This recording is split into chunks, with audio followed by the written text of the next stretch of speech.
The Thing in the Baby Monitor, Night 1. Lisa stirred awake to the sound of static. She frowned, pushing herself up on one elbow, and reached for the baby monitor on the nightstand. The small screen glowed in the dark, casting eerie shadows on the walls. The nursery camera showed Oliver, their 6-month-old, sleeping peacefully in his crib. Nothing unusual, but the sound, that low, whispering sound, was still there.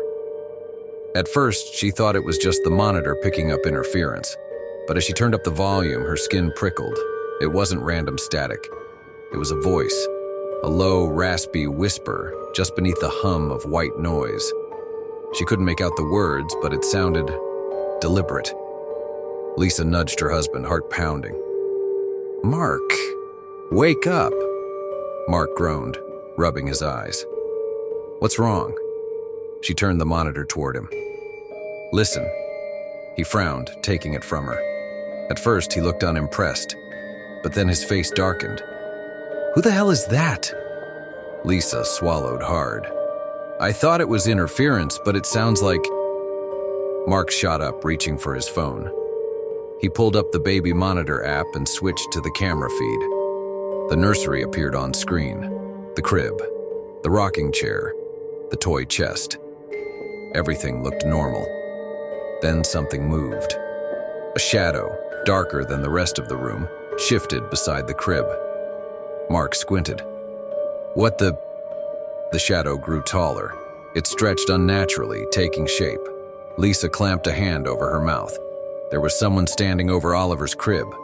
A figure, tall, thin, its head tilted at an unnatural angle, stared down at their baby. It didn't move, just loomed, watching. Then, slowly, it turned toward the camera. Mark didn't think. He moved. He threw off the blankets and bolted down the hall, Lisa right behind him. They crashed through the nursery door and found nothing. The room was empty. The crib was undisturbed. Oliver slept soundly. Lisa's hands trembled as she scanned the corners of the room. "Where is it?" Mark checked the closet. Under the crib, the curtains. The window was locked. There was no one there. Lisa picked up the baby monitor from the dresser. The screen still showed the crib, but the shadow, the figure, it was gone. They didn't sleep that night.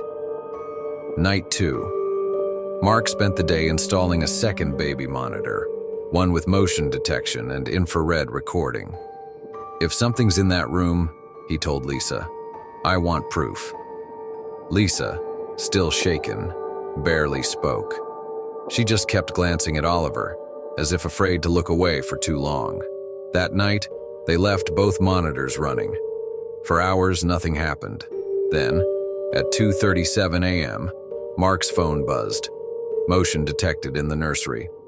Mark's breath hitched. He tapped the notification. The feed loaded. And he saw it. The figure was back, standing in the middle of the nursery. Lisa, groggy beside him, noticed the glow of his phone and frowned. "Mark?" Mark didn't blink. "Oh my God." Lisa sat up, peering at the screen. Her breath caught. The figure was clearer now. It stood in the middle of the room, tall and wrong. Its limbs were too long, its body too thin. Its neck looked snapped, its head slumped to the side. Its mouth moved, but no sound came through the speaker. Then, suddenly, it turned its head, looking directly at the camera. Mark threw his phone. "We have to get Oliver." Now, Lisa was already out of bed. They ran to the nursery. The second Mark pushed open the door, the rocking chair creaked. Lisa froze. Mark reached for the light switch, but before he could flip it, a sharp, wet breathing sound came from the crib. Not Oliver's. Something else. Lisa gasped, backing against the wall. Mark lunged for Oliver, scooping him up. His tiny body was warm, safe, completely unaware of the horror in the room. Then the baby monitor in Lisa's hand crackled. A voice, distorted, whispering, slithered through the static. "Don't take him away from me!" Lisa screamed. They ran. The last night. They spent the night at Lisa's mother's house.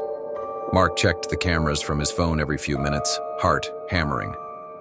At 3 a.m., the nursery camera glitched. The feed cut out. For 10 whole minutes, the screen stayed black.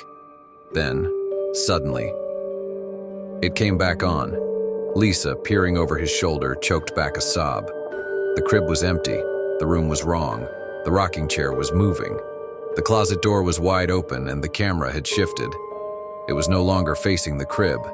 It was facing the doorway, as if something had moved it. Watching. Waiting. Mark shut off the app. "We're not going back." Lisa didn't argue. The next day, they listed the house for sale. They never went back. But sometimes, late at night, when Lisa checked Oliver's new baby monitor, the static whispered, and in the distance, something breathed.